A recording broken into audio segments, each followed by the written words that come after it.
অরণ্য ভবনে বসেও ধান কেনাবেচা করেছেন প্রাক্তন খাদ্যমন্ত্রী জ্যোতিপ্রিয় মল্লিক। তল্লাশিতে মিলেছে চাষিদের থেকে সরাসরি ধান কেনার প্রায় 100টি চুক্তিপত্র। বিস্তারিত জানবো, সরাসরি চলে যাব আমাদের প্রতিনিধি প্রকাশ সিনহার কাছে। প্রকাশ, 10 বছর তিনি খাদ্যমন্ত্রী ছিলেন এবং তারপর বনমন্ত্রী হন এবং বন দপ্তরে বসে থেকেও তিনি ধান কেনাবেচা চালিয়ে গিয়েছেন। ইডি ঠিক কি দাবি করেছে? দেখো সুকন্যা, তুমি জানো গত পরশু প্রায় 11 ঘন্টা টানা তল্লাশি অভিযান ইডি আধিকারিকরা করেছিলেন বনমন্ত্রীর দপ্তরে।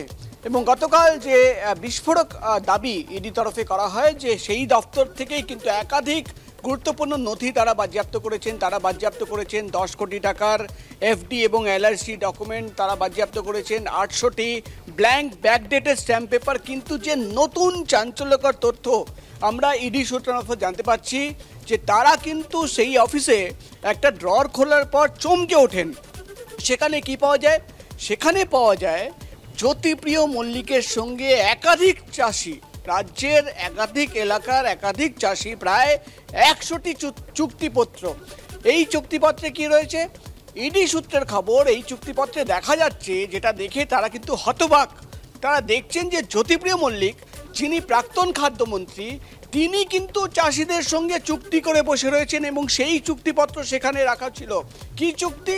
চুক্তিতে বলা যাচ্ছে যে জ্যোতিপ্রিয় মল্লিক সেই চাষিদের কাছ থেকে ধান কিনবেন এবং ধান কিনে সেটা কিন্তু ট্রেডিং করবেন।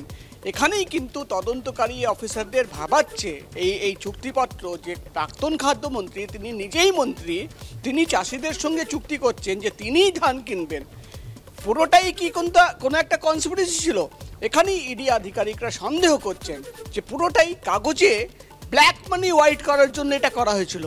অর্থাৎ ব্ল্যাক মানি হোয়াইট করার জন্য চুক্তি করা হলো, ধান কেনা হলো। আদৌ ধান কেনা হয়েছে নাকি শুধুমাত্র কাগজ কলমে দেখিয়ে লেনদেন দেখানো হয়েছে? একটা বিস্তারিত তদন্ত করতে হবে। কিন্তু যেটা ইডির তরফে দাবি করা হচ্ছে যে রেশন বন্টন দুর্নীতি মামলার তদন্ত তারা যখন শুরু করেছিলেন তখন তাদের নজরে ছিল রাজ্য জুড়ে ধানকল এবং চালকলের মালিকরা। তুমি জানো বাকিবুর রহমানকে ইতিমধ্যেই গ্রেফতার করা হয়েছে। কিন্তু তারা কোনোদিন ভাবেননি যে খাদ্যমন্ত্রী থাকাকালীন তিনি নিজেই ধান কেনাবেচা করবেন। এবং শুধু সেটা নয়, আনঅফিসিয়ালি নয়, অফিসিয়ালি প্রায় 100 চাষিদের সঙ্গে তিনি চুক্তিপত্র বানিয়ে রেখেছেন, চুক্তি করে রেখেছেন এবং ধান চাষিদের কাছ থেকে তিনি কিনবেন সেই চুক্তিপত্র পাওয়া গেছে।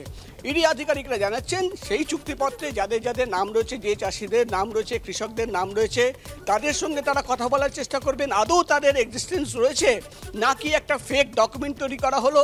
এবং ধান কেনা বেচার পেছনে যে লেনদেন হয়েছিল সেই টাকা কিভাবে জমা পড়লো, নগদ টাকা জমা পড়লো কিনা, কত কালো টাকা সাদা করা হলো, এই একেবারে বিস্তারিত তথ্য আমরা জানবো তোমার থেকে। প্রকাশ, তুমি আমাদের সঙ্গে থাকো। এই মুহূর্তে আমরা টেলিফোনে যোগাযোগ করে নিয়েছি বিজেপি নেতা সজল ঘোষের সঙ্গে। সজলবাবু, যেমনটা জানা যাচ্ছে ইডি বন দপ্তরে হানা দিয়েছিল এবং ইডির হাতে যে চাঞ্চল্যকর তথ্য উঠে আসছে যে বন দপ্তর থেকে 100টি চুক্তিপত্র পাওয়া গিয়েছে যা বিভিন্ন এলাকার 100 জন চাষির সঙ্গে করা হয়েছে, যেখানে জ্যোতিপ্রিয় মল্লিক চাষিদের থেকে সরাসরি ধান কিনতেন এবং ইডি মনে করছে যে এই চুক্তিপত্রের আড়ালে আসলে কালো টাকা সাদা হয়েছে। হ্যাঁ, একদমই তাই। কারণ সরকার আরো অনেক ধান কিনেছে, সেগুলোর কোনো হিসেব নেই। শুধু এইগুলো এখানে আলাদা করে তুলে রাখা কেন? এই চাষির নামে যারা আছে তারা আদৌ চাষি না, তাদেরকে চাষির পরিচয় দিয়ে তাদের দিয়ে এই টাকাটাকে ঘুরিয়ে সাইফন করা হয়েছে, সেটাও ইডি সিবিআই নিশ্চয়ই দেখবে বলে আমি বিশ্বাস করি।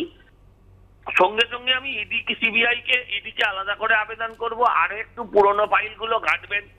শুধু অরণ্য ভবনে এসে শুধু খাদ্য ভবনের তদন্ত না করে অরণ্য ভবনের তদন্ত করলেও, এর আগে যে মুখ্যমন্ত্রী বলেছিলেন যে রাজীব ব্যানার্জি বন দপ্তর সহায়কে অনেক দুর্নীতি করেছে, সেই ফাইলগুলো পাওয়া যেতে পারে।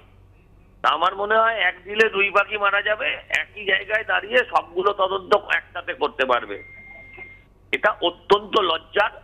এরা গরিবের পেটের ভাত, মানে সরকার যে এই ব্যবস্থাটা করেছে যাতে গরিব তার প্রাপ্য মূল্য পায়, এরা গরিবের পেটের ভাত যারা ছিনে খায়, যারা রেশন বিক্রি করে নিজেদের অট্টালিকা তৈরি করে, হাজার হাজার কোটি টাকার সম্পত্তি তৈরি করে, তাদের যেন আইনের সর্বোচ্চ শাস্তি হয়, এটাই আমার প্রার্থনা।